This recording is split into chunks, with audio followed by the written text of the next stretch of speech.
Welcome back, deep divers. You know how it is here. You want the good stuff, the juicy bits of knowledge, and you want them fast. Well, buckle up because today we're taking you on a whirlwind trip. That's right. We're heading straight to the breathtaking valley of Kashmir to explore a true wonder of ancient architecture. We're talking about the Martand Temple, and let me tell you, this place has stories to tell. To really unravel those stories, and there are layers to them.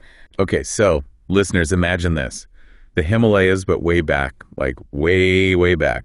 Before the mountains were even quite as they are now, there was this huge lake. They called it Mir. It must have been stunning. And I think it's fascinating how the source we're looking at ties this mythical origin story to the actual landscape, you know? Right. It asks you to see how the stories and the real place are connected. Right. And it wasn't all peace and tranquility on this ancient lake, though. Apparently, there were these beings, asuras, causing a real ruckus for the Naga people who lived around there. And you have to think about the symbolism here. Asuras, they're often these forces of chaos, right? And they're messing with the Naga, who are sometimes linked to the very land and water. It's a disruption of the natural order. So picture this. The Naga people, they're desperate. They turn to this wise sage, Kashyap Rishi, for help. Help us, wise sage. And Kashyap Rishi, he's a smart cookie. He figures out that these Asuras, their power, it's somehow tied to the water. You can't beat them while they're in their element. So he's like, okay, we need to drain the lake. Yeah. But that's no easy feat, right? It's no small pond we're talking about. Oh. This is where things get truly epic.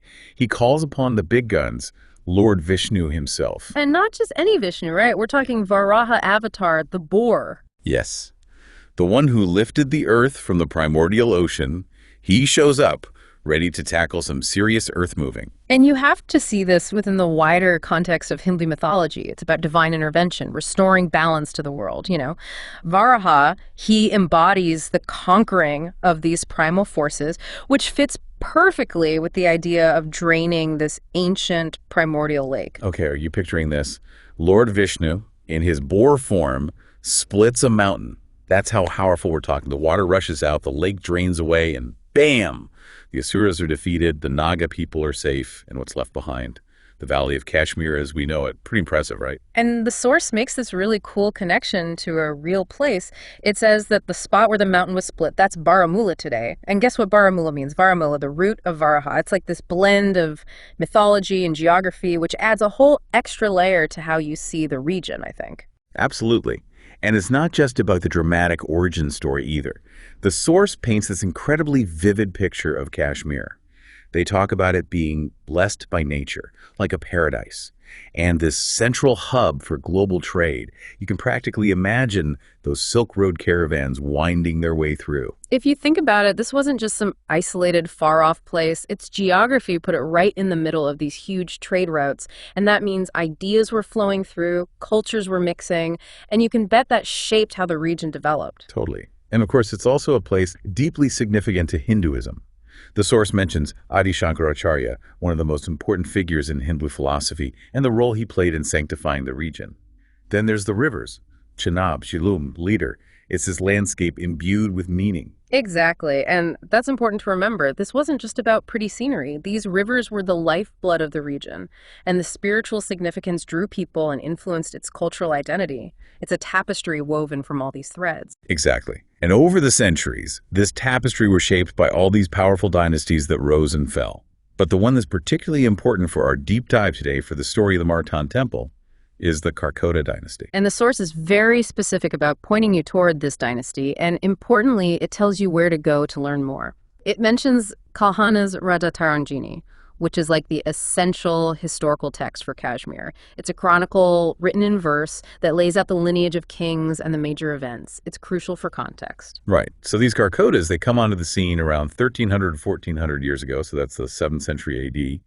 And one thing the source emphasizes is their role in defending against those early Arab invasions. Talk about a pivotal moment. Think about it. This puts them right in the heart of this huge historical shift, these power struggles between expanding empires and local rulers. The Karkotas were on the front lines, literally shaping the region's destiny. And from this dynasty comes a king who was a true force of nature, Lalitaditya Muktapida. This guy, he wasn't just a ruler, he was a builder on an epic scale. And that says a lot, doesn't it? It suggests a period of prosperity and stability, the resources to undertake these massive projects, and probably a desire to solidify power through these grand religious structures. The source mentions that he built tons of temples all across the Kashmir Valley, dedicated to all sorts of deities. You can even see evidence of this in the Sri Pratap Singh Museum in Srinagar, if you ever find yourself there. It's like this lasting legacy of his ambition and, I guess, his devotion. Right, and the dedication to various deities, that's interesting too. It tells you something about the religious landscape of Kashmir at the time, this diversity of beliefs, and perhaps a deliberate effort to embrace that, to create a sense of unity, perhaps. But the real showstopper, the one we're focusing on today, the jewel in Lalitaditya Muktapida's crown, is the Martand Temple. Now, try to imagine this. The location alone is breathtaking. It's 7,500 feet above sea level, nestled at the foot of the Pir Panjal mountain range, overlooking this vast, sprawling valley. And that placement, that wasn't random. It was likely chosen very deliberately, both for strategic reasons, maybe for defense, and for symbolic reasons too. It aligns the temple with the heavens, with the sun, and it emphasizes the king's dominion over the land, the power radiating outward. Okay, so we've got the scene set, the history, the powerful king. Now let's get to the temple itself. What makes this place architecturally so remarkable? Well, the source really wants you to appreciate this unique Kashmir style of architecture. But what's super interesting is that it's not just one thing. They mention these Greek-Roman influences, which you can see particularly in the pillars and arches. Yeah, that's not what you'd immediately expect to find way up in the Himalayas, is it? Exactly. And it makes you think about the flow of ideas back then. This wasn't some isolated corner of the world. We know Kashmir was on those trade routes, so it's possible artisans or even just ideas were traveling, adapting, and these classical forms were being reinterpreted for local needs. Right, it's like this amazing cultural fusion. And then there's the sheer size of this place, which is mind-blowing. We're talking a grand courtyard that's 220 feet long and 142 feet wide. That's practically a football field. And the main temple itself, that towered about 75 feet high. Imagine how imposing that must have been, dominating the landscape. It's a statement, isn't it? A testament to the resources and the engineering skills at play. You have to think about the logistics involved in building something that massive at that altitude without modern technology. And it wasn't just one building either. This grand courtyard, it was surrounded on all sides by 84 smaller shrines, each with its own entrance. And that number, 84, that's significant in a lot of Indian traditions. It might be symbolic, maybe representing the cycle of life, or the 84 siddhas, these perfected beings in some traditions. It adds another layer of meaning. Right, it's not just about the visual impact. And then right in front of the main shrine, picture this, a beautiful pond.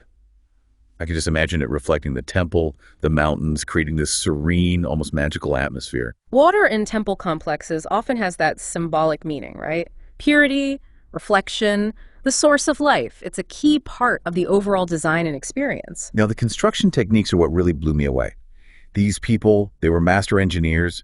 They used these interlocking carved stones, no mortar. It's like a giant, incredibly complex 3D puzzle holding itself together. And you have to admire the foresight involved. They knew about earthquakes in the region, they knew about harsh weather conditions, and they designed for it. The triangular roof would have helped shed snow, and the drainage system was essential for long-term preservation. They were thinking centuries ahead. Absolutely. Right. Then, of course, there's the artistry. The source describes this grand statue of Surya, the sun god, right in the center. Imagine the skill it took to create that.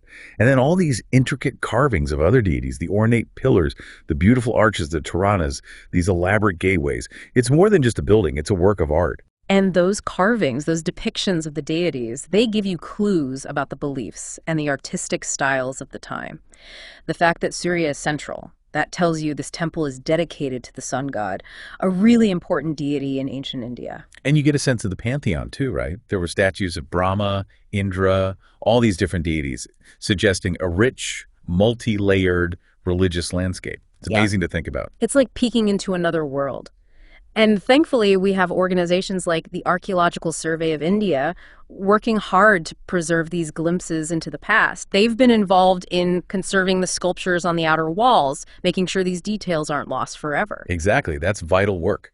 Because as the source points out, this wasn't just a temple. It was a symbol of Kashmiri culture and art, this high point in their architectural history. And it wasn't just a local thing either. It was a major center for sun worship with influence that spread across North India. Right. It was part of this broader network of religious practice.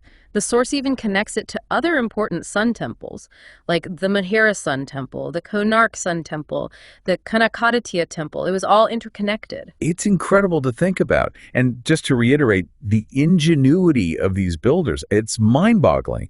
They knew how to deal with the Himalayan cold. They designed the structures to withstand earthquakes, and that drainage system that was key for keeping everything intact for so long. It really makes you appreciate the depth of knowledge they had, how they combined practicality and artistry.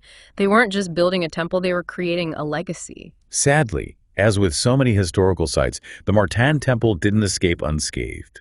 In the 15th century, it was attacked by a ruler called Sikandar Butsha Khan, who tried to burn and destroy it. And then, of course, time and the elements have also taken their toll. It's a reminder of how fragile these places can be, how easily history can be damaged or lost. It's a tragedy, really, the destruction that was inflicted, and yet the fact that even in its ruined state, it's still so impressive, it speaks volumes about the original grandeur, the sheer scale of the ambition. And people still flock to see it today. It's this haunting, beautiful ruin, a testament to the past. It's even been used as a backdrop in a bunch of old Hindi films, sometimes as these dramatic devil's pits, which is kind of funny when you think about it. It just goes to show, even in ruins, the place has this power to capture the imagination. It seeps into our culture, even if it's sometimes in a romanticized way. But thankfully these days, it's recognized for what it truly is, a treasure of history and architecture. The Archaeological Survey of India has it listed as a protected monument, and there are ongoing efforts to preserve and restore what's left. That's work that needs to be done, not just for us, but for future generations. It's about respecting the past, isn't it? Recognizing that these places, they hold stories, they hold knowledge, and we have a duty to protect them. Absolutely. And that's the thing about the Martand Temple. It's not just a pile of stones. It's a story. It's a story of incredible artistry, engineering brilliance, and this blend of cultures that's just fascinating. And the source really emphasizes this. Preserving this isn't just the government's job, it's all of our responsibility. We need to make sure this legacy continues. That's a really important point. It's about understanding that a nation's progress, it's not just about economics, it's about culture, about history, it's about knowing where you come from. They even give some practical advice too. If you're ever planning to visit, they say to look out for the Sardarji guides. They'll have amazing insights. And apparently, the best time to go is between March and May. Just a little travel tip there. It's great that they include those practical details. It makes the history more accessible, more real. So, listeners, as we wrap up this dive into the Martand Temple, I want you to walk away with this. Think about those builders, their resilience, their ingenuity, their sheer creativity. Those are qualities that are timeless, qualities we still need today. It's not just about looking back at the past. It's about finding inspiration in it, finding wisdom that we can apply to the challenges we face in the present, in the future. It's about understanding that these stories, these places, they have something to teach us if we're willing to listen. And I think that's a perfect note to end on. It's about connecting the past and the present, recognizing that the echoes of these achievements can still resonate with us today if we pay attention. And on that note, deep divers, until next time, happy exploring.